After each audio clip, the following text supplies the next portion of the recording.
Assalamualaikum warahmatullahi wabarakatuh. Halo sahabat IDX Islamic, aku Meli Siti Mariam. Selamat datang di podcast IDX Islamic Investaria. Podcast ini merupakan program baru dari IDX Islamic yang akan membahas topik perihal investasi syariah dan pasar modal syariah, tentunya dengan suasana yang ceria dan juga santai. Pada episode podcast kali ini, kita akan bahas fenomena yang sedang dihadapi oleh masyarakat, khususnya di kalangan generasi Z, dimulai dari pinjaman online hingga judi online. Nah, pada kali ini aku nggak sendiri karena akan ditemani oleh pemateri yang tentunya sangat hebat sekali, yaitu ada Mas Dery Yustria. Selamat pagi Mas Dery. Pagi Teh Meli, apa kabar? Alhamdulillah baik Mas Dery. Oke, Mas Dery, tadi kan kita akan membahas mengenai fenomena yang sedang terjadi nih di masyarakat, khususnya di kalangan generasi Z. Tapi sebelum itu, izinkan saya perkenalkan dulu nih, Mas Dery itu siapa sih gitu ya? Barangkali ada yang belum tahu. Tapi kayaknya Mas Dery udah sangat populer ya, sangat dikenal oleh banyak orang. Nah, jadi Mas Dery ini adalah dari divisi pasar modal syariah Bursa Efek Indonesia, betul ya Mas Dery? Insyaallah, betul. Oke, Mas Dery, kita akan membahas mengenai judi online dan juga pinjaman online. Oke. Dan tadi kita bahas tentang generasi Z. Kayaknya sih Mas Dery termasuk generasi Z bukan sih? Ya kalau itu jelas bukan. Jelas bukan. Saya dari generasi 2 di atas generasi Z gitu ya. Sebelum generasi Z kan ada generasi milenial. Iya. Nah, setelah milenial ada kolonial. Nah, kebetulan saya di perbatasan antara milenial dan kolonial gitu. Oke. Kalau membahas tentang generasi Z, itu berarti mereka yang lahir pada tahun 1997 ya, sampai 2012. Yang artinya saya merupakan generasi Z nih, Mas Dery. Jadi banyak sekali keresahan nih bagi generasi Z, karena generasi Z itu adalah mereka yang lahir, yang tumbuh bersamaan dengan transformasi digital juga ya. Jadi kita selalu hidup berdampingan dengan digital, dengan sosial media gitu, di mana informasi sangat mudah didapatkan, tapi dengan sangat mudahnya didapatkan informasi tersebut tentu ada keuntungan dan juga kerugiannya juga. Nah, di sini tuh saya termasuk orang yang suka di YouTube gitu ya, ngedengerin musik di YouTube gitu ya kadang. Nah, di YouTube itu tuh bahkan iklan-iklannya juga ada sih tentang pinjaman online gitu ya. Terus banyak juga situs-situs judi online yang dimana awalnya kita nggak niat sih untuk ngebuka situs itu, tapi karena sering muncul jadi klik ya, penasaran gitu. Nah, dari hal tersebut sebenarnya gimana sih keadaan judi online itu untuk saat ini, dan kenapa fenomena tersebut tuh menjadi sebuah keresahan untuk Gen Z khususnya ya untuk saat ini? Gimana? Jadi gini, ya pertama sebelum kita masuk ke masalah judi online, kita cerita soal generasi dulu. Beda banget generasinya Meli sama generasinya saya gitu ya. Nah, generasinya Meli tadi bilang bahwa kalau misalnya dengerin musik di YouTube atau di Spotify langsung cepet. Kalau mau nonton kartun juga tinggal streaming, atau misalnya ada di Netflix atau di Disney Channel dan lain sebagainya. Itu pun anak saya ngalamin, mungkin jadi generasi alpha kali ya. Nah, kalau misalnya kelihatan kayak gini, ada satu pola yang sebenarnya harus kita pikirin, yaitu soal kemudahan dan keinstanan tadi. Jadi sebenarnya si otak kita berdua itu mungkin beda gitu ya. Beda dari masalah soal reward.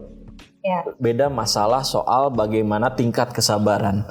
Contohnya gini, Meli kan kalau misalnya mau dengerin musik tinggal buka YouTube selesai, atau tinggal putar Spotify selesai.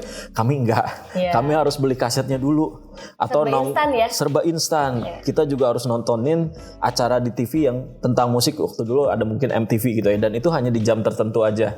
Musik Indonesia di jam berapa, musik luar negeri di jam berapa. Kalau sekarang semua tinggal putar, gitu ya. Nah itu pertama gitu ya. Salah satu bagaimana kita dibesarkan dari dunia yang berbeda gitu ya. Kalau dulu kan nonton kartun misalnya kayak anak saya pun sama gitu ya. Mungkin teman-teman bisa bandingkan, kalau sekarang kalau nonton kartun bisa dari episode 1 sampai episode berapa bisa sekaligus. 10 episode bisa. Kalau episodenya 8, yang 8 ini bagus, balik lagi ke episode 8 bisa. Kami tidak bisa.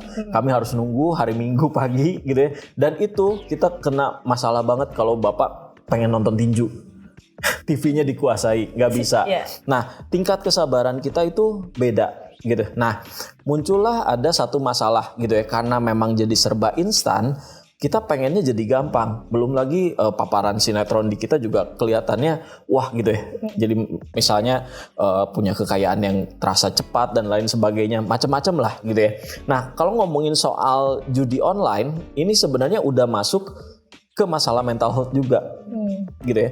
Kenapa? Karena sebenarnya kecanduan judi online gak ada bedanya kok sama narkoba. Coba Meli pikirin deh, kalau orang main judi online, menang penasaran, namanya judi, menang penasaran, kalah lebih penasaran lagi, ya kan? Nah Meli kalau misalnya punya teman yang kayak begitu, pastilah ya ini sebenarnya kalau lihat data, Meli pasti pernah ketemu teman atau lingkungan yang terpapar judi online.